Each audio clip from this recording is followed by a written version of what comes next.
नमस्कार दोस्तों, मैं राकेश कुमार आप सभी का एक बार फिर से स्वागत करता हूं मेरे इस चैनल में। और आओ दोस्तों, आज हम जो पेपर हुआ है सेकेंड ग्रेड का जो फर्स्ट पेपर हुआ है, प्रथम पारी में जो फर्स्ट पेपर हुआ है उसका आंसर देखेंगे दोस्तों। और दोस्तों आपको ये बताना है कि कमेंट बॉक्स में उत्तर आपको कमेंट करना है कि आपके कितने प्रश्न सही हो रहे हैं। आओ दोस्तों विलंब नहीं करते, सीधा अपने प्रश्नों की ओर बढ़ते हैं। प्रश्न नंबर 1 क्या कह रहा है मेरा, निम्नलिखित में से कौन सी फिक्की फिक्की का मतलब federation of Indian chambers of commerce and industry से संबंध या संगठन है। तो दोस्तों इससे कौन संबंधित है ये बताना है। ऑप्शन ए है आपका all India organisation of employers, option B है Indian council of contribution, option C है confederation of micro small and medium enterprises. तो दोस्तों इसका बिल्कुल सही उत्तर हो जाएगा, यानी ये तीनों सही है, यानी ऑप्शन सी इसका बिल्कुल सही उत्तर हो जाएगा। ऑप्शन 3 इसका बिल्कुल सही उत्तर हो जाएगा दोस्तों। ऑप्शन 3 इसका बिल्कुल सही उत्तर है। देखो प्रश्न 2 क्या कह रहा है, भारत की विदेश नीति में गुट निरपेक्षता के सिद्धांत में निम्नलिखित में से क्या सम्मिलित नहीं है। दोस्तों जो सम्मिलित नहीं है वो बताना है। ऑप्शन 1 है विश्व मामलों के प्रति तटस्थता, ऑप्शन 2 है शांतिपूर्ण सह अस्तित्व पर जोर, ऑप्शन 3 है शक्ति गुटों और अप्रतिबद्धता, ऑप्शन 4 है विदेशी नीति में स्वतंत्रता। दोस्तों इसका बिल्कुल सही उत्तर हो जाएगा ऑप्शन 1 यानी कि विश्व मामलों के प्रति तटस्थता, यही इसका बिल्कुल सही उत्तर है दोस्तों। प्रश्न 3 क्या कह रहा है मेरा, 1974 में भारत ने श्रीलंका के साथ दोनों देशों के मध्य ऐतिहासिक पानी में सीमाएं तय करने की इच्छा से एक समझौता किया। निम्नलिखित में से किस द्वीप का नाम इस समझौते में विशेष रूप से उल्लेखित है। दोस्तों जो उल्लेखित है वो बताना है। ऑप्शन 1 है पिजन द्वीप, ऑप्शन 2 है पंबन द्वीप, ऑप्शन 3 है मन्नार द्वीप, ऑप्शन 4 है कच्छातीवी द्वीप। तो दोस्तों इसका बिल्कुल सही उत्तर हो जाएगा ऑप्शन 4 यानी कच्छातीवी द्वीप है, ये बिल्कुल सही उत्तर होगा दोस्तों। प्रश्न 4 क्या कह रहा है मेरा कि ब्रिक्स के बारे में निम्नलिखित में से कौन सा कथन सही है। दोस्तों इनमें से बताना है कौन सा कथन सही है।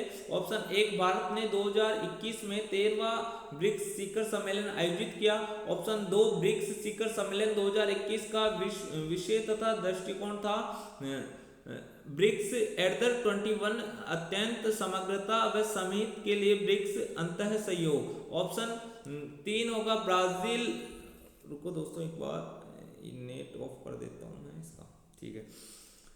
ऑप्शन 3 है ब्राजील ने 1 जनवरी 2025 को ब्रिक्स की अध्यक्षता ग्रहण की। ऑप्शन 4 है ब्रिक्स शिखर सम्मेलन 2025 का विषय था अधिक सहयोग व संशोधित विकास के लिए वैश्विक दक्षिणी सहयोग को मजबूत करना। तो दोस्तों इसका बिल्कुल सही उत्तर बताना है और इसका बिल्कुल सही उत्तर ऑप्शन 2 इसका बिल्कुल सही उत्तर है दोस्तों। ये ब्रिक्स शिखर सम्मेलन 2021 का विषय था, दृष्टिकोण था ब्रिक्स एट द रेट 21 शांतता समझौता व सहमति के लिए ब्रिक्स अंतः सहयोग। दोस्तों इसका बिल्कुल सही उत्तर ऑप्शन 2 हो जाएगा।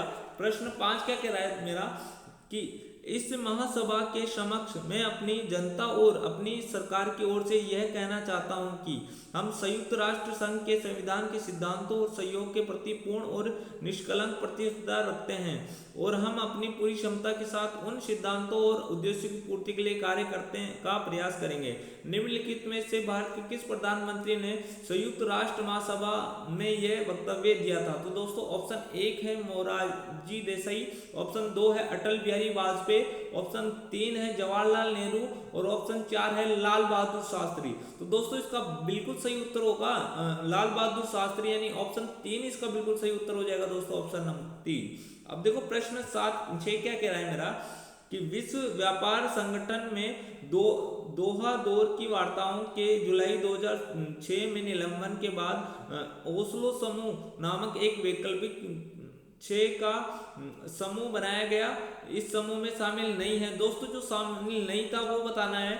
और ऑप्शन 1 है केन्या, ऑप्शन 2 है कनाडा, ऑप्शन 3 है न्यूजीलैंड और ऑप्शन 4 है पाकिस्तान। तो दोस्तों ये 3 देश तो शामिल थे, केन्या, न्यूजीलैंड और कनाडा तो शामिल थे, तो इसमें पाकिस्तान शामिल नहीं था, यानी ऑप्शन नंबर 4 इसका बिल्कुल सही उत्तर हो जाएगा दोस्तों, ऑप्शन 4। अब देखो आगे के प्रश्न की ओर बढ़ते हैं। प्रश्न 7 क्या कह रहा है मेरा, निम्नलिखित में से किस क्षेत्र में शिक्षा मनोविज्ञान का महत्व स्पष्ट रूप से दिखाई देता है। तो दोस्तों ये बताना है शिक्षा मनोविज्ञान का महत्व किसमें स्पष्ट रूप से दिखाई देता है। तो ऑप्शन 1 है आपका विद्यार्थियों की विकासात्मक विशेषताओं को समझने में, ऑप्शन 2 है विद्यार्थियों की व्यक्तिगत विभिन्नताओं को समझने में, ऑप्शन 3 है प्रभावी शिक्षण विधियों को पहचानने में, और ऑप्शन 4 है पाठ्यचर्या के निर्माण में। तो दोस्तों ये बिल्कुल मतलब ये चारों ही ऑप्शन सही है और इसका उत्तर हो जाएगा ऑप्शन 2, इसका बिल्कुल सही उत्तर हो जाएगा दोस्तों ऑप्शन 2। अब देखो प्रश्न 8 क्या कह रहा है मेरा, शिक्षा मनोविज्ञान के क्षेत्र को विभिन्न श्रेणियों के अंतर्गत वर्गीकृत किया जा सकता है। वृद्धि और विकास को ज्ञात को किस श्रेणी के अंतर्गत वर्गीकृत किया जा सकता है? ऑप्शन 1 है शिक्षक, ऑप्शन 2 है अधिगम प्रक्रिया, ऑप्शन 3 है अधिगमकर्ता, या ऑप्शन 4 है सीखने की परिस्थितियां एवं वातावरण। तो दोस्तों इसका बिल्कुल सही उत्तर होगा अधिगमकर्ता, यानी कि ऑप्शन 3 इसका बिल्कुल सही उत्तर हो जाएगा। प्रश्न 9 क्या कह रहा है मेरा, प्रश्न 9 अधिगम अभिकथन ए मूर्त संक्रियात्मक अवस्था में मूर्त तर्क तथा तब संभव होता है जब बालक संक्रिय का बोध कराते हैं।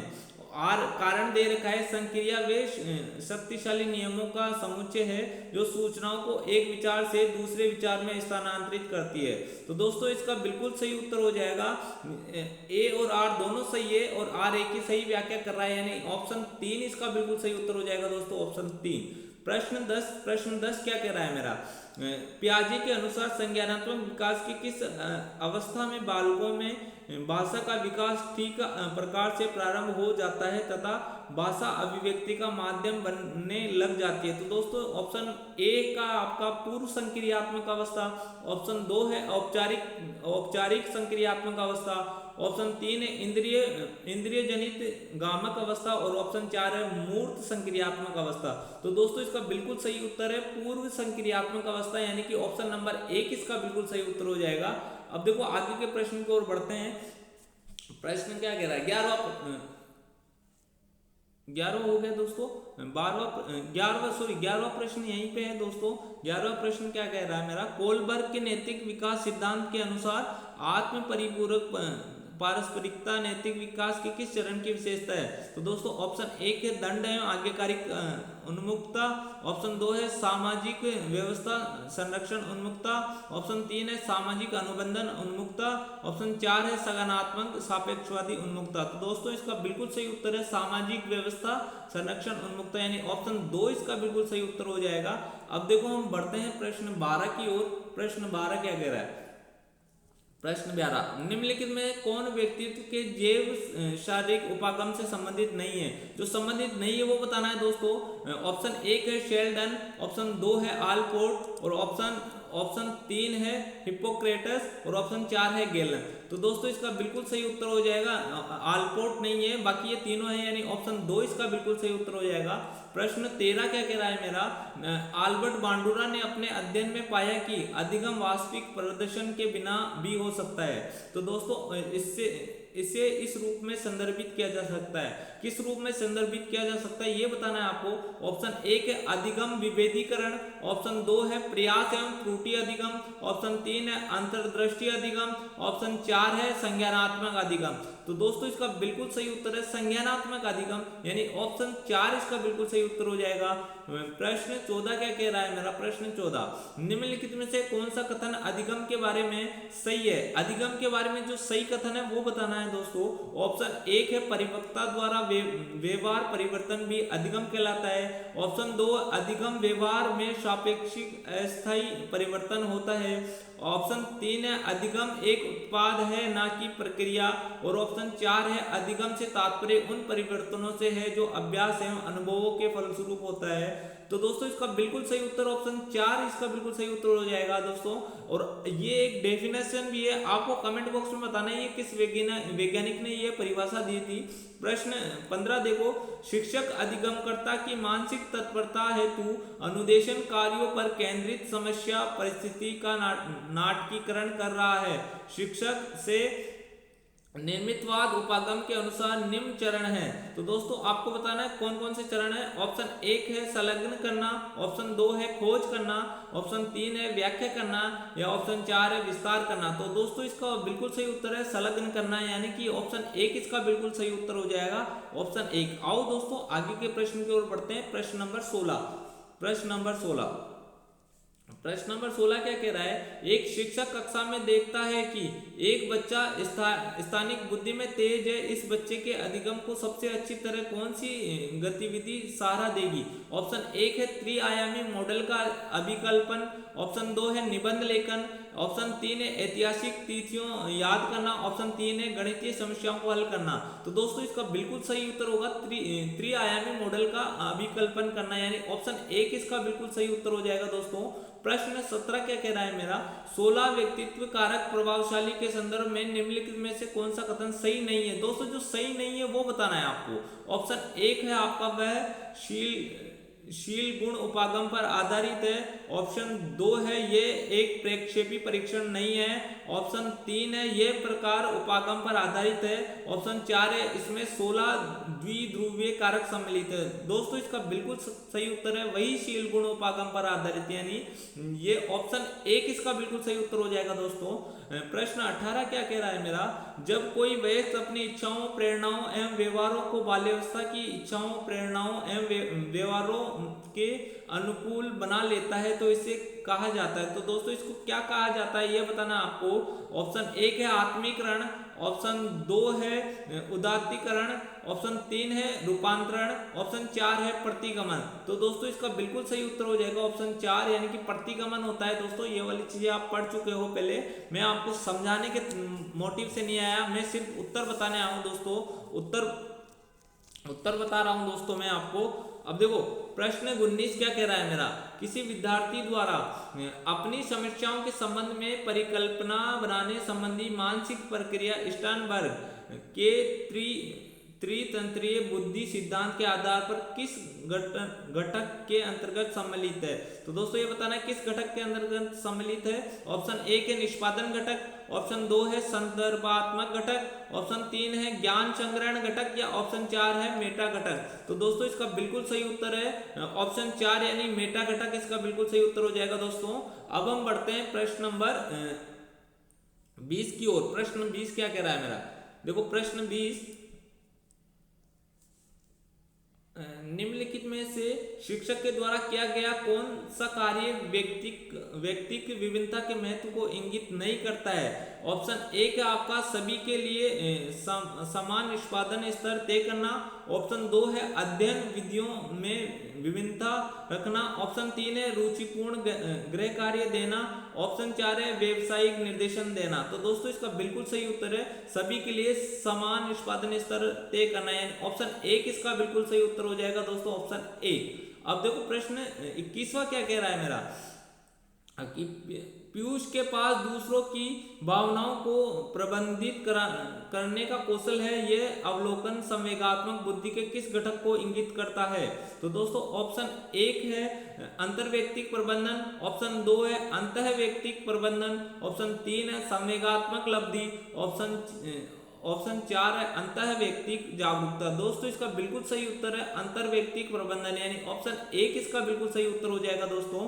प्रश्न 22 क्या कह रहा है मेरा, कीर्ति हमेशा बैडमिंटन खेलने के उत्साह महसूस करती है और चुनौतियों का सामना करती है। ये एक टूर्नामेंट में भाग ले रही थी, किंतु जैसे ही उसने खेलना शुरू किया उसके बाएं पैर में ऐंठन होने लगी, लेकिन दर्द और परेशानी के बावजूद वह खेल खत्म करने में कामयाब रही और जीत गई। उसके पास किस प्रकार की अभिप्रेरणा थी।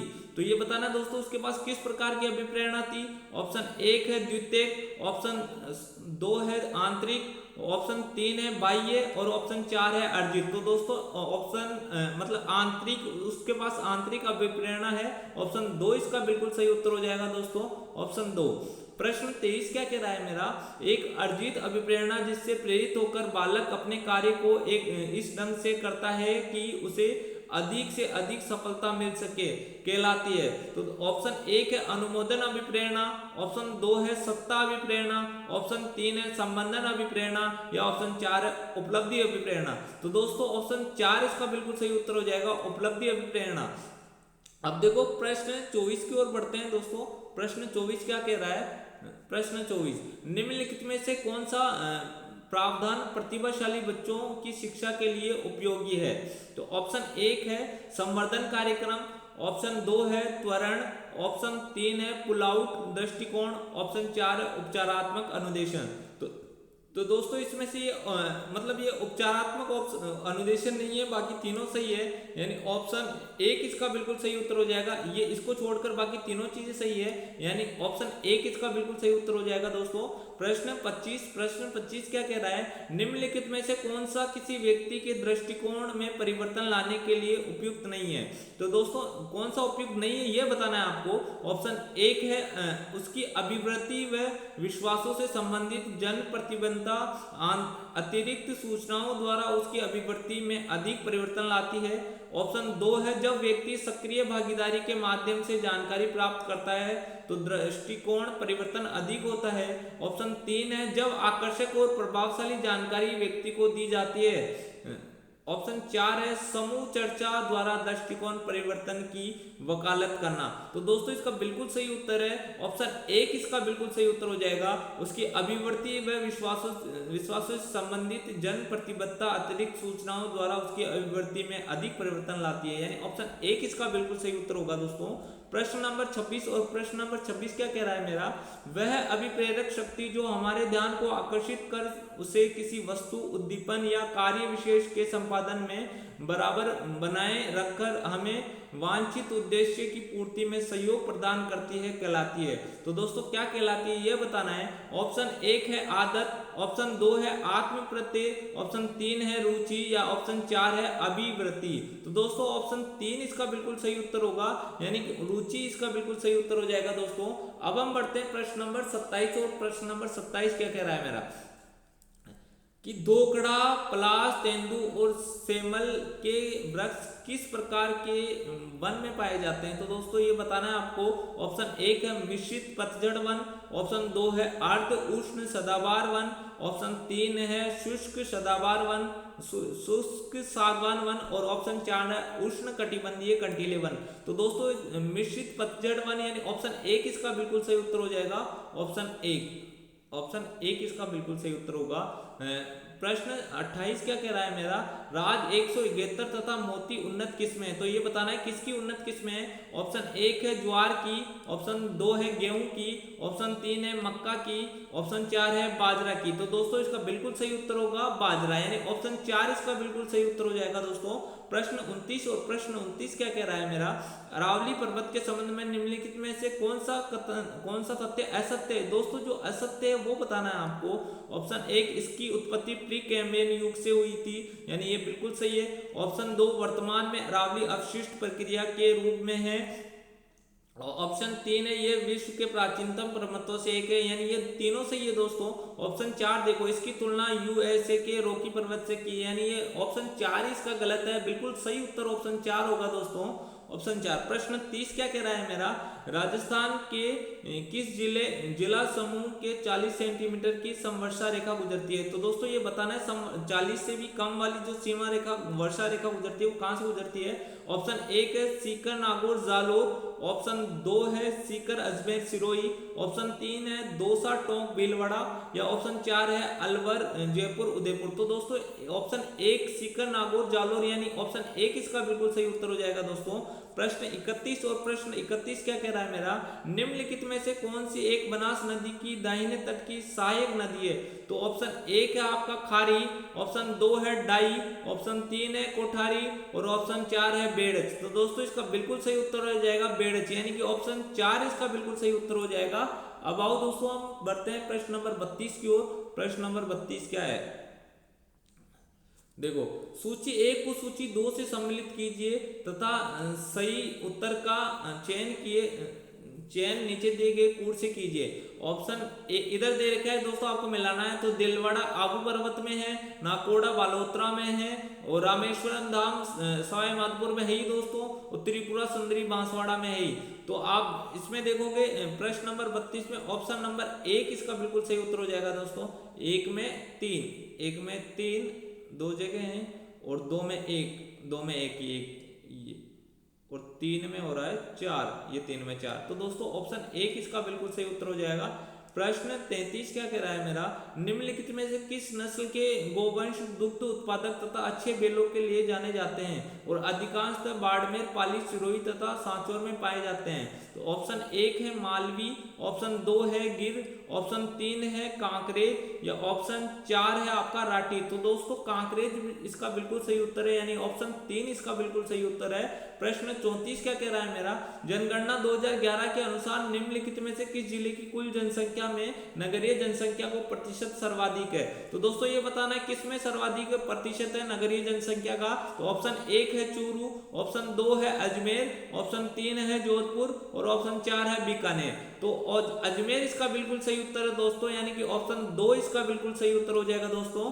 प्रश्न 35 क्या कह रहा है मेरा, सेंट गोबेन ग्लास फैक्ट्री एक ए में दे रखा है कंपनी है और जिसकी इकाई बी में अवस्थित है। दोस्तों ये कंपनी है क्लास की और जो बी में दे रखा है वो कहां पर स्थित है ये बताना है दोस्तों।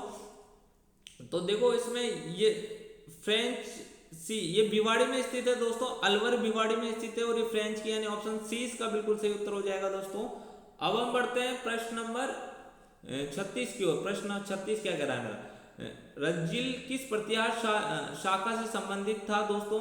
तो रज्जिल का option 1 Jalore, option 2 Mandore, option 3 Rajorgarh, option 4 Ujjain. तो दोस्तों इसका बिल्कुल सही उत्तर मंडोर है, यानी कि ऑप्शन 2 इसका बिल्कुल सही उत्तर हो जाएगा दोस्तों, ऑप्शन 2। अब देखो प्रश्न 37 और प्रश्न 37 क्या कह रहा है मेरा, चौहान निम्नलिखित में किस स्थान से संबंध नहीं थे? तो दोस्तों किस स्थान से संबंधित नहीं थे इसका उत्तर तो आप आसानी से बता सकते हो। रणथंभौर से थे, लोदरवा से नहीं थे, यानी लोदरवा से नहीं थे, नाडोल और जालोर से भी थे, यानी ऑप्शन 2 इसका बिल्कुल सही उत्तर हो जाएगा दोस्तों। प्रश्न 38 और प्रश्न 38 क्या कह रहा है मेरा, सुल्तान इल्तुतमिश के जालोर अभियान के दौरान वहां का शासक कौन था? ऑप्शन 1 उदय सिंह, ऑप्शन 2 कानड़ देव, ऑप्शन 3 कीर्तिपाल या ऑप्शन 4 सामंत सिंह। तो दोस्तों उदय सिंह इसका बिल्कुल सही उत्तर है, यानी कि ऑप्शन 1 इसका बिल्कुल सही उत्तर हो जाएगा। प्रश्न 39 क्या कह रहा है मेरा, भील जनजाति के संदर्भ में पाल है। दोस्तों ये बताना है पाल क्या है भीलों के संबंध में। ऑप्शन 1 भील गांव, ऑप्शन 2 8-10 गांव घरों का समूह, ऑप्शन 3 भील का घर या ऑप्शन 4 है भील गांव का मुखिया। दोस्तों इसका बिल्कुल सही उत्तर है भील गांव, यानी कि ऑप्शन 1 इसका बिल्कुल सही उत्तर है। प्रश्न 40 क्या कह रहा है मेरा, निम्नलिखित में से कौन सा विचित्र दूसर मध्यभांड संस्कृति का पूरा स्थल है? तो दोस्तों ये बहुत अच्छा प्रश्न है। यहाँ देखो विचित्र दूसर मध्यभांड पूछा है, तो ये बहुत अच्छा प्रश्न है दोस्तों। और इसमें देखो option 1 Ganeshwar, option 2 बेराट, option 3 Kalibangan और ऑप्शन 4 आहड़। दोस्तों इसका उत्तर कईयों ने आहड़ किया होगा, पर आहड़ इसका उत्तर नहीं है, ऑप्शन 2 यानी बेराट इसका उत्तर है दोस्तों, बेराट इसका उत्तर है। प्रश्न 41 क्या कह रहा है दोस्तों, देखो निम्नलिखित में से आहड़ संस्कृति से संबंधित पुरातात्विक स्थल नहीं है। जो दोस्तों नहीं है वो बताना है। ऑप्शन 1 है बागोर, ऑप्शन 2 है ओजियाना, ऑप्शन 3 है बालाथल और ऑप्शन 4 है बिलुंड। तो दोस्तों बागोर यानी ऑप्शन 1 इसका बिल्कुल सही उत्तर है। अब देखो हम आगे बढ़ते हैं प्रश्न 42 की ओर। प्रश्न 42 क्या कह रहा है मेरा,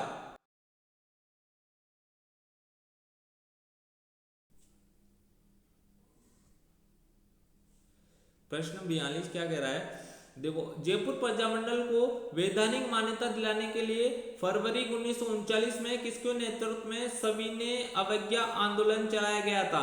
ऑप्शन 1 कुंदन लाल, ऑप्शन 2 राजकुमार हरदयाल, ऑप्शन 3 गुलाब चंद चौधरी, ऑप्शन 4 जमनालाल बजाज। तो दोस्तों जमनालाल बजाज इसका बिल्कुल सही उत्तर है, यानी कि ऑप्शन 4 इसका बिल्कुल सही उत्तर हो जाएगा दोस्तों, ऑप्शन 4 इसका बिल्कुल सही उत्तर होगा। प्रश्न 43 क्या कह रहा है मेरा, निम्न में से किसमें करमचंद पवार को अजमेर, परबतसर एवं बनेड़ा परगने जागीर में प्रदान किए थे? ऑप्शन 1 है राव चंद्र सेन, ऑप्शन 2 है राय सिंह, ऑप्शन 3 है महाराणा सांगा और ऑप्शन 4 है महाराणा प्रताप। तो दोस्तों इसका बिल्कुल सही उत्तर हो जाएगा महाराणा सांगा, यानी कि ऑप्शन 3 इसका बिल्कुल सही उत्तर हो जाएगा।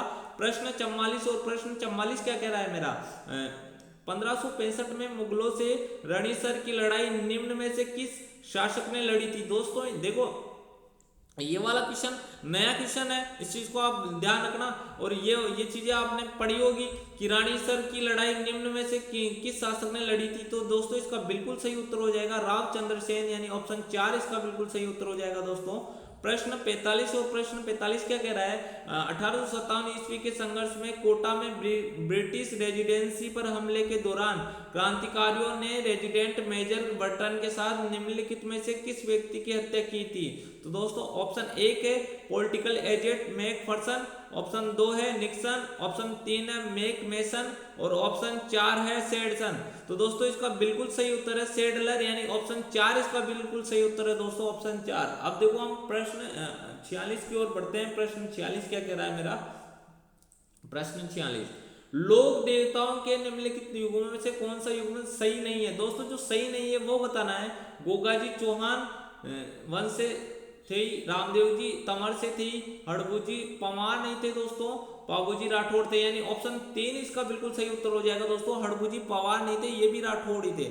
अब देखो प्रश्न नंबर 47 और प्रश्न नंबर 47 क्या कह रहा है मेरा? प्रजामंडल आंदोलन में बीकानेर राज्य प्रजा परिषद की स्थापना कब की गई थी? तो यह बताना है आपको इसकी स्थापना कब की गई थी। ऑप्शन 1 है 1943, 2 है 1938, 3 है 1942 और 4 है 1944। तो दोस्तों इसकी स्थापना की गई थी वो 1942, यानी कि ऑप्शन नंबर 3 इसका बिल्कुल सही उत्तर हो जाएगा। प्रश्न 48 और प्रश्न 48 क्या कह रहा है मेरा? मेवाड़ के महाराणा के समक्ष मोतीलाल तेजावत द्वारा बिलों की 21 सूत्री मांगों को किस शीर्षक से प्रस्तुत किया गया? तो दोस्तों ऑप्शन 1 है एक ही वचन, ऑप्शन 2 है मेवाड़ पुकार, ऑप्शन 3 है भील संदेश, ऑप्शन 4 है बहुमठरी बात। तो दोस्तों इसका बिल्कुल सही उत्तर है मेवाड़ पुकार, यानी ऑप्शन 2 इसका बिल्कुल सही उत्तर हो जाएगा दोस्तों। प्रश्न 49 क्या कह रहा है मेरा? निम्नलिखित में से मत्स्य संघ के किस व्यक्ति को हीरालाल शास्त्री के नेतृत्व में गठित बृहद राजस्थान के मंत्रिमंडल में शामिल किया गया?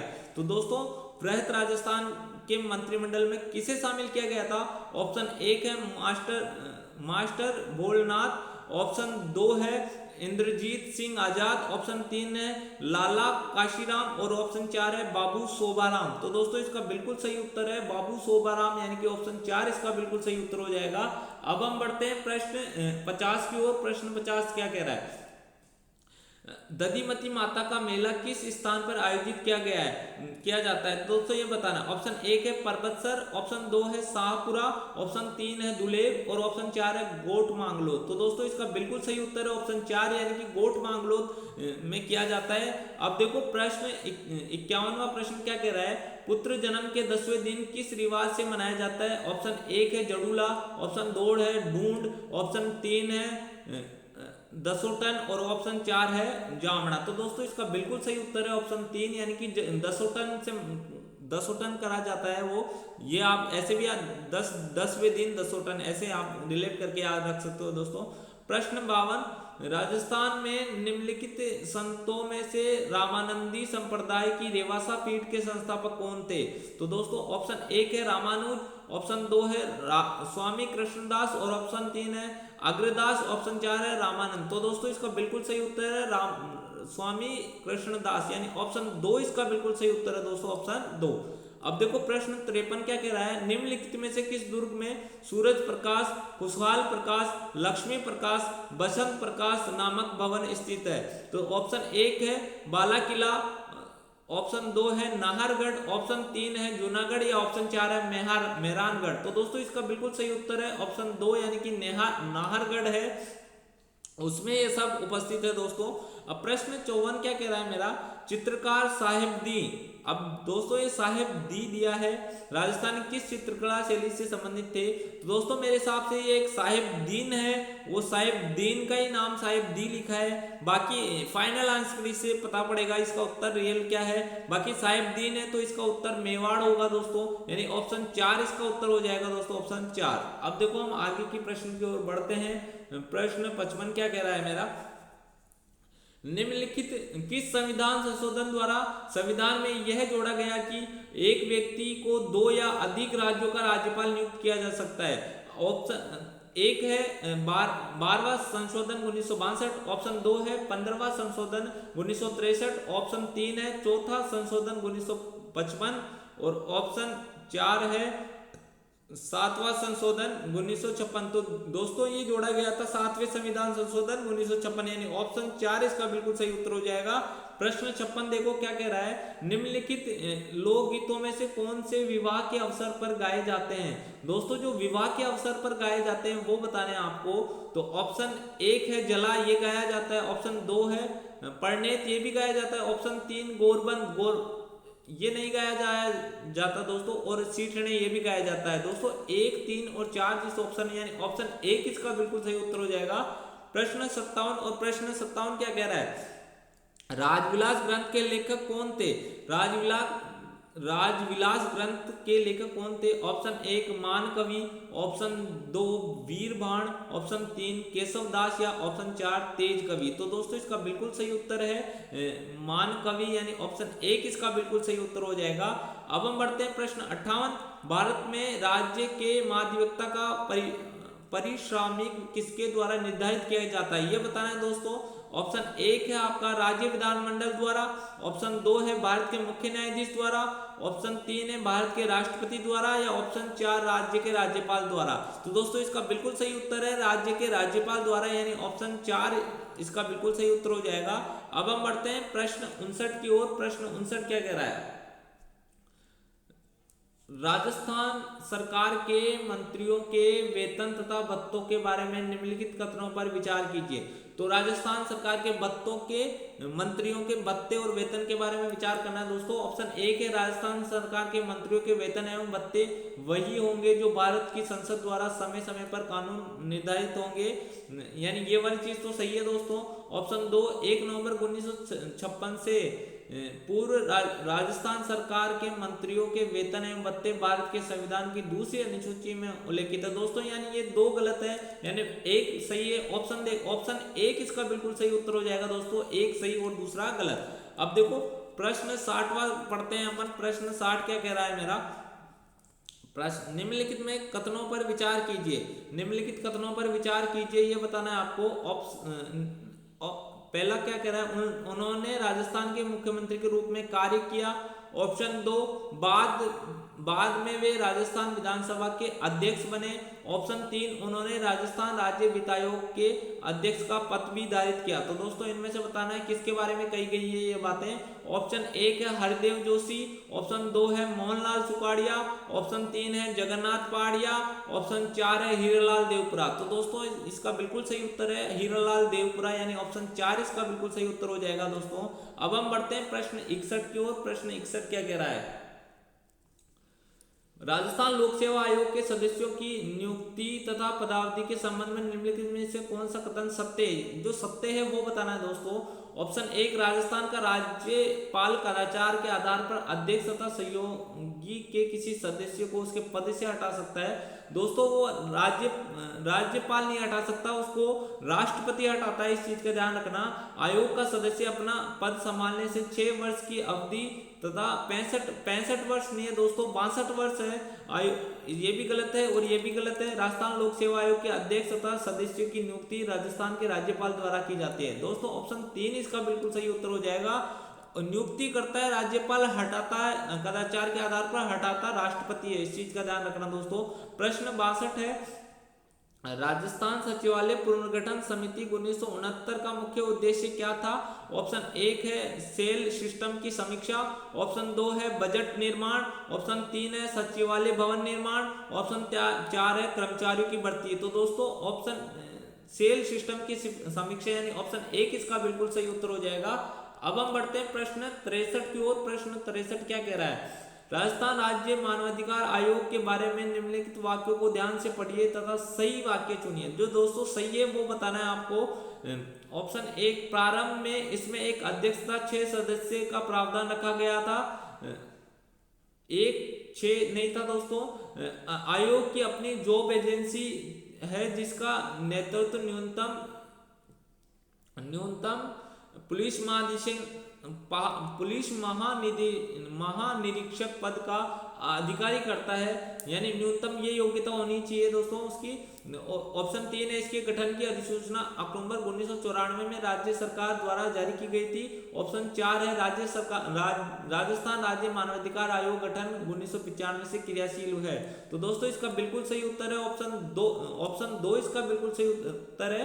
आयोग अपनी जांच एजेंसी जिसका नेतृत्व न्यूनतम पुलिस महानिरीक्षक पद का अधिकारी करता है। दोस्तों ये बिल्कुल सही उत्तर है। प्रश्न नंबर 64 और प्रश्न नंबर 64 क्या कह रहा है मेरा, ग्राम पंचायत नियोजन एवं समन्वय समिति का अध्यक्ष कौन होता है। ऑप्शन 1 पंचायत समिति का सदस्य जिसके निर्वाचन क्षेत्र में वह ग्राम स्थित है। ऑप्शन 2 उप सरपंच। ऑप्शन 3 ग्राम विकास अधिकारी या ऑप्शन 4 है सरपंच। तो दोस्तों इसका बिल्कुल सही उत्तर है सरपंच, यानी ऑप्शन 4 इसका बिल्कुल सही उत्तर हो जाएगा। और प्रश्न 65 क्या कह रहा है, किस समिति की सिफारिश पर राजस्थान राज्य विधानसभा आयुक्त अनुसूचित जाति और अनुसूचित जनजाति के द्वारा सदन के पटल पर रखे गए प्रतिवेदन पर चर्चा करती है। तो दोस्तों आपको ऑप्शन है सामान्य प्रयोजन समिति। ऑप्शन 2 पिछड़ा वर्ग कल्याण समिति। ऑप्शन 3 अनुसूचित जाति कल्याण समिति। ऑप्शन 4 कार्य सलाहकार समिति। तो दोस्तों इसका बिल्कुल सही उत्तर हो जाएगा ऑप्शन सी, यानी अनुसूचित जाति कल्याण समिति इसका बिल्कुल सही उत्तर हो जाएगा दोस्तों। अब देखो हम बढ़ते हैं प्रश्न 66 की ओर। प्रश्न 66,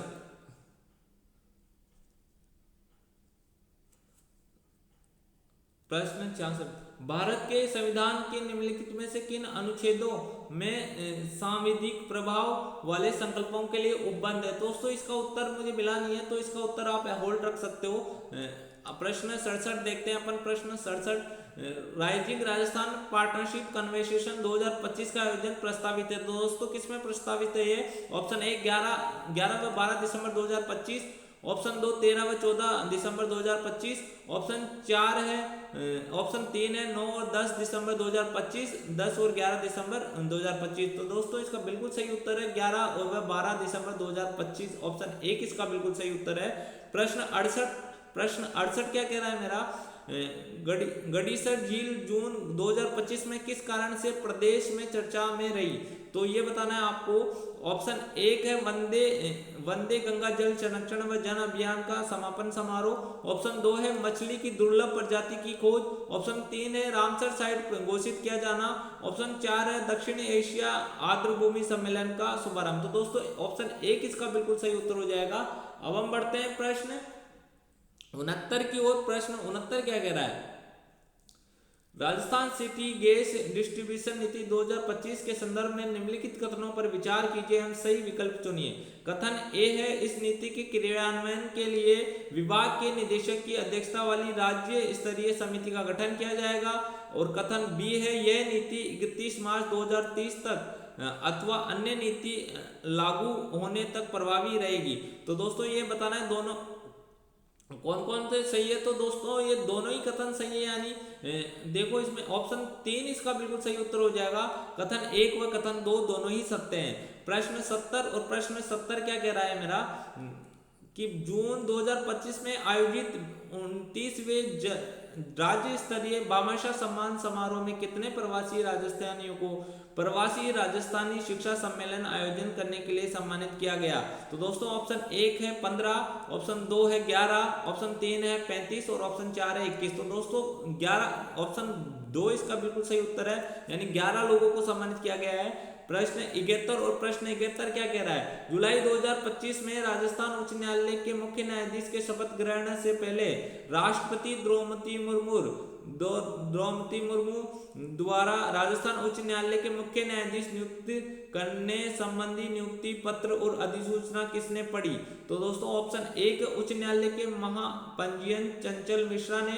ऑप्शन 2 राजस्थान के मुख्यमंत्री भजनलाल शर्मा ने। ऑप्शन 3 राजस्थान के मुख्य सचिव सुधांशु पंत ने। ऑप्शन 4 राजस्थान के पूर्व मुख्य न्यायाधीश मनिंद्र मोहन श्रीवास्तव में। तो दोस्तों ये पढ़ी थी जो राजस्थान के मुख्य सचिव है सुधांशु पंत ने, यानी ऑप्शन 3 इसका बिल्कुल सही उत्तर हो जाएगा दोस्तों। और ये वाला प्रश्न पूछा जा सकता है दोस्तों सुधांशु पंत वाला, कि राजस्थान के वर्तमान मुख्य सचिव कौन है।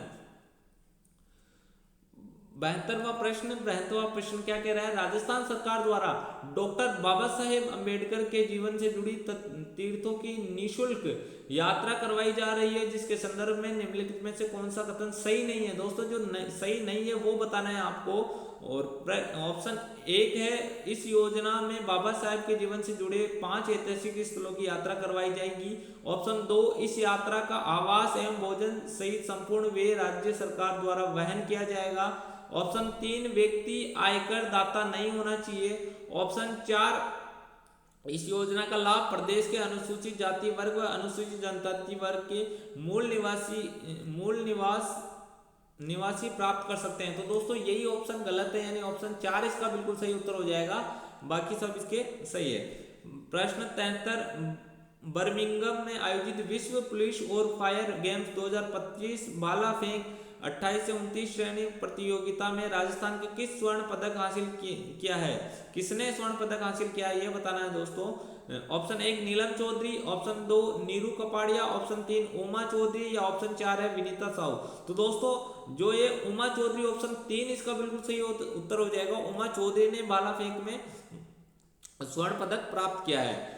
एशिया और प्रशांत क्षेत्र में 12वें क्षेत्रीय 3R और सर्कुलर इकोनॉमी फोरम का आयोजन राजस्थान के किस शहर में हुआ है? तो दोस्तों ये बताना है किस शहर में हुआ है। ऑप्शन 1 है अजमेर, ऑप्शन 2 बीकानेर, ऑप्शन 3 उदयपुर या ऑप्शन 4 है जोधपुर। तो दोस्तों जयपुर में इसका आयोजन हुआ है, यानी कि ऑप्शन 1 इसका बिल्कुल सही उत्तर हो जाएगा। अब हम बढ़ते हैं प्रश्न 75 की ओर। प्रश्न 75 क्या कह रहा है कि पछुआ हवाओं की दिशा उत्तरी और दक्षिणी गोलार्ध में क्रमशः क्या है? तो दोस्तों ऑप्शन 1 दक्षिणी पश्चिम से उत्तर पूर्व और उत्तर पश्चिम से दक्षिण पूर्व, ऑप्शन 2 दक्षिण पूर्व और दक्षिण पश्चिम, ऑप्शन 3 उत्तर पूर्व से दक्षिण पश्चिम और दक्षिण पश्चिम से उत्तर पूर्व, ऑप्शन 4 उत्तर पूर्व और उत्तर पश्चिम। तो दोस्तों इसका बिल्कुल सही उत्तर हो जाएगा ऑप्शन ए, यानी दक्षिण पश्चिम और उत्तर पूर्व और उत्तर पश्चिम से दक्षिण पूर्व, यानी ऑप्शन 1 इसका बिल्कुल सही उत्तर हो जाएगा। प्रश्न 76 क्या कह रहा है? राजस्थान राज्य सहकारी क्रय विक्रय संगठन लिमिटेड ने जुलाई 2025 में राज्य की सहकारी समितियों के उत्पादों को अंतर्राष्ट्रीय बाजार पर पहुंचाने के लिए MOU हस्ताक्षर किया है। तो ऑप्शन 1 है भारतीय राष्ट्रीय सहकारी संघ लिमिटेड के साथ, ऑप्शन 2 राष्ट्रीय सहकारी निर्यात लिमिटेड के साथ, ऑप्शन 3 राष्ट्रीय सहकारी व्यापारी लिमिटेड के साथ, ऑप्शन 4 राष्ट्रीय सहकारी ऑर्गेनिक्स लिमिटेड के साथ। तो दोस्तों इसका बिल्कुल सही उत्तर है ऑप्शन 2, यानी राष्ट्रीय सलाहकार निर्यात लिमिटेड के साथ। प्रश्न 77 दोस्तों, प्रश्न 77 क्या कह रहा है? 18 और 19 जून 2025 को अजमेर में आयोजित राजस्थान राज्य एथलेटिक्स स्पर्धा में 21.41 सेकंड के समय के साथ किसने प्रथम स्थान प्राप्त किया है? Option 1 Kartar Singh, option 2 Mukul Gupta, option 3 Ankit Kumar कसवा, ऑप्शन 4 है अंकित चौहान या ऑप्शन 3 अंकित कसवा और ऑप्शन 4 अंकित चौहान। तो दोस्तों इसका बिल्कुल सही उत्तर है अंकित कुमार कसवा, यानी कि ऑप्शन 3 इसका बिल्कुल सही उत्तर हो जाएगा दोस्तों। प्रश्न 78 निम्नलिखित में से किस देश में एपेनिन पर्वतमाला अवस्थित है? दोस्तों ये बताना है किस देश में एपेनिन पर्वतमाला स्थित है। ऑप्शन 1 है Greece, option 2 France, option 3 Germany और ऑप्शन 4 इटली। तो दोस्तों इसका बिल्कुल सही उत्तर हो जाएगा इटली, यानी ऑप्शन 4 इसका बिल्कुल सही उत्तर हो जाएगा। अब हम बढ़ते हैं प्रश्न 79 की ओर। COP29 UN जलवायु सम्मेलन में जीवन और आजीविका की रक्षा के लिए विकासशील देशों के वित्त पोषण में वृद्धि की गई है। तो दोस्तों ऑप्शन 1 है 4 गुना, 6 गुना, 2 गुना या 3 गुना। तो दोस्तों ये वृद्धि की गई है 3 गुना, यानी कि ऑप्शन 4 इसका बिल्कुल सही उत्तर हो जाएगा दोस्तों, ऑप्शन 4 3 गुना। प्रश्न 80 निम्नलिखित में कौन सा मापदंड व्यापार संबंध बौद्धिक संपदा अधिकार ट्रिप्स के भाग है? तो दोस्तों किसके ट्रिप्स के भाग है ये बताना है आपको। ऑप्शन 1 कॉपीराइट्स, ट्रेडमार्क्स, पेटेंट्स और भौगोलिक निर्देशक। तो दोस्तों इसका बिल्कुल सही उत्तर है, यानी ये चारों ही चीजें सही है, यानी ऑप्शन 2 इसका बिल्कुल सही उत्तर हो जाएगा दोस्तों, ऑप्शन 2। अब देखो प्रश्न 81 और प्रश्न 81 क्या कह रहा है? वर्ल्ड पॉपुलेशन प्रोस्पेक्टम 2024 के अनुसार विश्व के शीर्ष 5 जनसंख्या वाले देशों में निम्नलिखित में से कौन सा देश सम्मिलित नहीं है? जो सम्मिलित नहीं है वो बताना है दोस्तों। ऑप्शन एक है इंडोनेशिया, ऑप्शन 2 पाकिस्तान और ऑप्शन 3 यूएसए। यानी ये तीनों देश तो सम्मिलित है दोस्तों, नाइजीरिया सम्मिलित नहीं है, यानी इसका बिल्कुल जो सही उत्तर होगा वो ऑप्शन 4 हो जाएगा। अब हम बढ़ते हैं प्रश्न 82 की ओर। प्रश्न 82 क्या कह रहा है, सूची 1 को सूची 2 से सम्मिलित कीजिए, सही उत्तर का चयन कीजिए। ऑप्शन इधर मतलब इसकी इससे सूची 1 की सूची 2 से मिलान करना है दोस्तों। तो अंडमान, उत्तरी अंडमान है वो सेडल पीक में, यानी एक में तीन इन दोनों में हो सकता है दोस्तों। और दो में दक्षिणी अंडमान, यानी दक्षिणी अंडमान ये माउंट कोयो में, यानी ऑप्शन 4 इसका बिल्कुल सही उत्तर हो जाएगा दोस्तों, ऑप्शन 4। अब देखो प्रश्न 83 क्या कह रहा है, हिंद महासागर एवं प्रशांत महासागर के मध्य मौसमी परिवर्तन में प्रेक्षित उतार चढ़ाव वाला प्रतिरूप कहलाता है। तो क्या कहलाता है ये बताना आपको। ऑप्शन 1 वाकर परिसंचरण, option 2 Pierre cell, option 3 Koteswaram परिसंचरण, ऑप्शन 4 है हैंडले सेल। तो दोस्तों ऑप्शन 1 यानी वाकर परिसंचरण, ऑप्शन 1 इसका बिल्कुल सही उत्तर हो जाएगा। प्रश्न 84 निम्नलिखित में से कौन सा पठार दामोदर नदी द्वारा अपवाहित होता है, ये बताना किसके द्वारा अपवाहित होता है। ऑप्शन 1 दंडकारण्य पठार, ऑप्शन 2 बघेलखंड पठार, ऑप्शन 3 श्रीलंका पठार, या ऑप्शन 4 है छोटा नागपुर का पठार। तो दोस्तों इसका बिल्कुल सही उत्तर है छोटा नागपुर का पठार, यानी कि ऑप्शन 4 इसका बिल्कुल सही उत्तर हो जाएगा। अब हम बढ़ते हैं प्रश्न 85 की ओर। भारत के निम्नलिखित में से किस क्षेत्र में उष्णकटिबंधीय आर्द्र सदाबहार वन नहीं पाए जाते हैं वो बताना है दोस्तों। Option 1 Ganga delta, option 2 Andaman और निकोबार द्वीप समूह, ऑप्शन 3 पश्चिमी घाट के पश्चिमी क्षेत्र, और ऑप्शन 4 है उत्तर पूर्वी भारत। तो दोस्तों इसका बिल्कुल सही उत्तर है उत्तर पूर्वी भारत, यानी कि ऑप्शन 4 इसका बिल्कुल सही उत्तर हो जाएगा।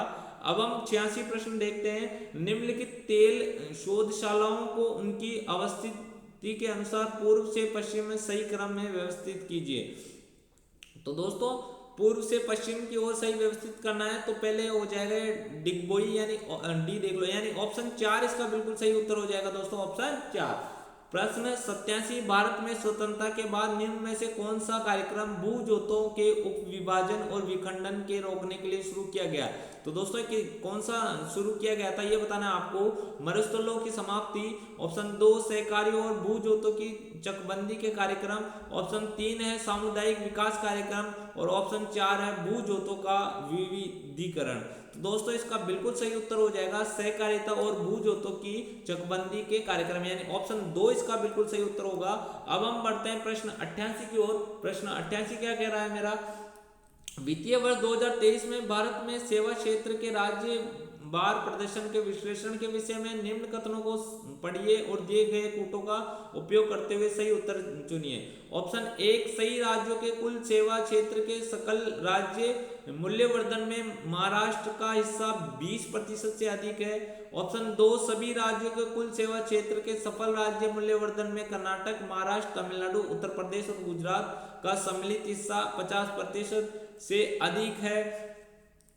तो ये बताना है दोस्तों, और इसमें से जो सही उत्तर है केवल ये दूसरा वाली बात सही है, यानी ऑप्शन 4 इसका बिल्कुल सही उत्तर हो जाएगा दोस्तों, ऑप्शन 4। प्रश्न 89 क्या कह रहा है मेरा, सूची 1 और सूची 2 को सम्मिलित कीजिए और देख। अब सूची 1 को सूची 2 से मिलाना है दोस्तों। इसमें जो उत्तर हो जाएगा वो ऑप्शन 3 इसका बिल्कुल सही उत्तर हो जाएगा दोस्तों। अब हम बढ़ते हैं प्रश्न 90 की ओर। प्रश्न 90 क्या कह रहा है मेरा, आर्थिक सर्वेक्षण 2024-25 के अनुसार 2023-24 में भारत के साथ सर्वाधिक व्यापार करने वाला देश कौन सा था। तो दोस्तों जो सर्वाधिक व्यापार करने वाला दोस्त है वो बताना है। संयुक्त राज्य अमीरात, ऑप्शन 2 जर्मनी, ऑप्शन 3 संयुक्त राज्य अमेरिका, ऑप्शन 4 है जीन जनवादी गणराज्य। तो दोस्तों ऑप्शन 3 इसका बिल्कुल सही उत्तर है, ऑप्शन 3 इसका बिल्कुल सही उत्तर है। ये लो मैं लगाता हूँ ऑप्शन 3। अब देखो 91वां प्रश्न क्या कह रहा है, आर्थिक सर्वेक्षण 2024-25 के अनुसार वर्ष 2022 में विश्व के निर्यातों में भारत की हिस्सेदारी क्या थी। तो दोस्तों भारत की हिस्सेदारी बतानी है। ऑप्शन 1 2%, 2.2%, 1.6% या 1.8%। दोस्तों इसका बिल्कुल सही उत्तर है ऑप्शन बी, यानी 2.2% इसका बिल्कुल सही उत्तर है। प्रश्न 92 क्या कह रहा है, भारत सरकार अधिनियम 1919 के संबंध में सही कथनों के संबंध में सही कूट चुने। तो दोस्तों इसमें जो सही उत्तर होगा वो ऑप्शन 3 होगा, यानी ए बी सी डी। ए ये इसमें सी गलत है, बाकी सब सही है। ए बी डी सही है, सी गलत है, बाकी ये तीनों चीजें सही है दोस्तों। अब हम बढ़ते हैं प्रश्न 93 की ओर। प्रश्न 93 क्या कह रहा है? प्रांतों के सही समूह को पहचाने जिसमें भारत शासन अधिनियम 1935 के अंतर्गत द्विसदनात्मक प्रांतीय विधानमंडल का प्रावधान किया गया था। तो दोस्तों इसमें का जो बिल्कुल सही उत्तर है वो बॉम्बे, बंगाल, बिहार, यानी ऑप्शन 4 इसका बिल्कुल सही उत्तर हो जाएगा। और प्रश्न 94, एक निर्वाचित राष्ट्रपति द्वारा भारत के संविधान की कौन सी विशेषता परिलक्षित होती है? तो निर्वाचित राष्ट्रपति द्वारा दोस्तों गणराज्य की जो विशेषता है वो परिलक्षित होती है, यानी ऑप्शन 2 इसका बिल्कुल सही उत्तर हो जाएगा। 95 क्या कह रहा है मेरा कि संविधान संशोधन अधिनियम द्वारा संविधान संशोधन विधेयक पर राष्ट्रपति की अनुमति को अनिवार्य बना दिया गया। तो दोस्तों ये बनाया गया था 24वें संविधान संशोधन, यानी ऑप्शन 3 इसका बिल्कुल सही उत्तर होगा। प्रश्न 96 क्या कह रहा है, आओ देखते हैं। निम्नलिखित में से किस मामले में उच्चतम न्यायालय ने कहा कि संसद को संविधान के किसी भी भाग में संशोधन करने का अधिकार है जिसमें कोई भी मौलिक अधिकार शामिल है, और यदि संविधान निर्माता मौलिक अधिकार को संशोधन शक्ति के दायरे से बाहर रखना चाहते थे तो उन्होंने इस संबंध में स्पष्ट प्रावधान किया होता। तो दोस्तों इसमें जो बिल्कुल सही जो उत्तर होगा सज्जन सिंह बनाम राजस्थान राज्य 1965, यानी ऑप्शन 2 इसका बिल्कुल सही उत्तर हो जाएगा। प्रश्न 97 क्या कह रहा है कि संविधान 42वां संशोधन अधिनियम 1976 के द्वारा राज्य के नीति निर्देशक तत्वों में निम्नलिखित में कौन सा अनुच्छेद अंतः स्थापित नहीं है, अंतः स्थापित किए गए हैं? दोस्तों किसमें अंतः स्थापित किए गए हैं? और ये बिल्कुल देखो ऑप्शन 1 79A, ऑप्शन 2 43 है, ऑप्शन 3 46 के, और ऑप्शन 4 है 48 के।